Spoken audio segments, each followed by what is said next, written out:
Hey, St. Matthew's family. I was reflecting a little bit more on Luke chapter 13 and what we learned from Jesus about suffering. And also something that we don't learn, which I think is almost just as important.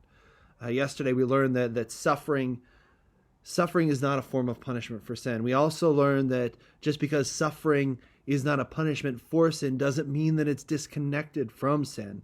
And then we also learned that God neither causes nor delights in suffering or calamity. To remind you of that text from Luke chapter 13, we read, "Now there were some present at the time who told Jesus about the Galileans whose blood Pilate had mixed with their sacrifices. Jesus answered, 'Do you not think that these Galileans were worse sinners than all the other Galileans because they suffered in this way? I tell you, no. But unless you repent, you too will perish.' Or those 18 who died when the Tower of Siloam fell on them, do you think they were more guilty than all others living in the Jerusalem? I tell you, no.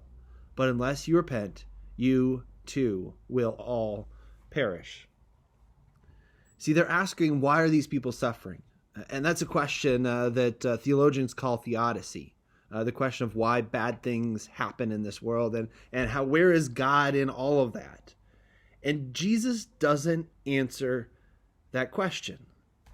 And I think that sometimes we as people want to retreat to the big questions, both to restore a sense of order, but also it allows ourselves to be removed from any immediate responsibility.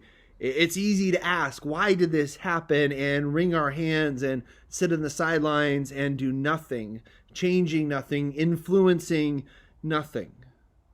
The truth is, you don't have to answer the big questions to get about making a small but crucial life-changing differences right now. See, I think that's what Jesus is challenging them and us to do when he challenges us to repent. See, in the meantime, in the very present now that is filled both with God's Spirit and his grace, Jesus is challenging us. What impact can I make with the time and the gifts that I've been given here, now, this week, even as I'm sitting at home with my family? Is there a friend that I need to text? Is there a friend I need to send a message to? Do I need to spend a little more concerted effort in pouring the love of Jesus into those that I hold dearest? That would be my encouragement to you this week as you think about what Jesus has to say in the midst of all of this.